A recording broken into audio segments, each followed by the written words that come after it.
দুনিয়াটার মধ্যে যে বাটপার সিটার কত ধরনের আছে আপনি চিন্তাও করতে পারবেন না। দেশটা বাটপার সিটারে একদম ভরে গেছে গা।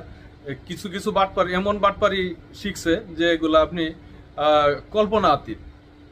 একটা ছেলে মাদ্রাসায় পড়ে, আমার ছেলের সাথেই পড়ে মাদ্রাসায়, সেটা হলো মুন্সিগঞ্জ লৌহজং থানায়। আমার ছেলের সাথে একসাথে পড়ালেখা করে।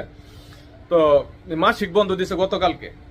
মাসিক বন্ধ দেওয়ার পরে মাদ্রাসার ছাত্ররা অনেকে বাড়িতে যায়, আবার অনেকে আসে না। যেমন আমার ছেলে কিন্তু বাসায় আসে নাই।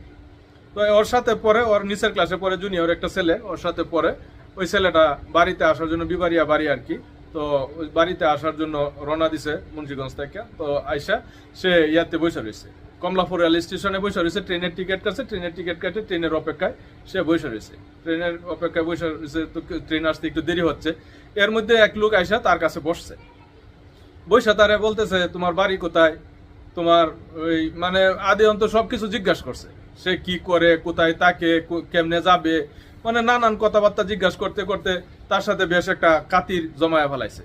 এক পর্যায়ে নাকি তারে জিজ্ঞাসা করতেছে যে বাবা তোমার কাছে কি মোবাইল আছে? ওই ছেলে কোথায়, না আমার কাছে তো মোবাইল নাই। হয়তো তোমার কাছে মোবাইল নাই, তাহলে তুমি পরিবারের সাথে যোগাযোগ করো কেমনে?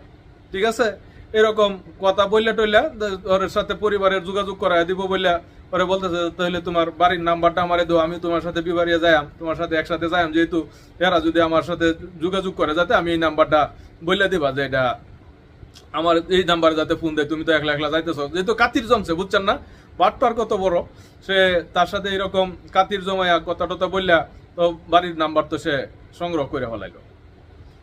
ঘটনা প্রেক্ষিতে তো কিছুক্ষণ পরে তো ট্রেন আসছে।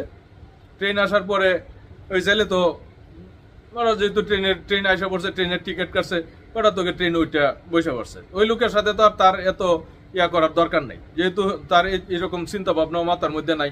বুঝে নি তো মাদ্রাসার ছেলেরা কিন্তু এত ইয়া হয় না, এরকম না।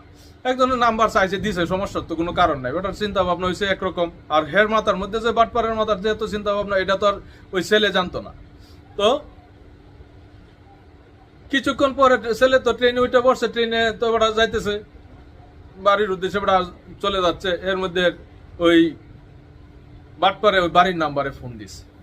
ফোন দিয়া ওর বাপ মার কাছে বলতেছে যে আপনার ছেলে আমাদের কাছে আটকা, আমাদের কাছে বন্দি আছে। এখন যদি আপনি আমাদেরকে টাকা না পাঠান তাহলে আমরা আপনার ছেলেকে মেরে ফেলবো। এরকম নানান ধরনের হুমকি দামকি দিছে। বাপ মার মন তো বুঝে নেই, কি আর করবে। এই বাটপারের কথা শুনে তারা বিকাশ নাম্বারে তো 20,000 টাকা পাঠায় দিছে। ঠিক আছে, তো ছেলে তো রাত্রে পরে বাড়িতে গেছে। বাড়িতে যাওয়ার পরে তো হেরা দেখে কইতেছে কই কিরে তুই না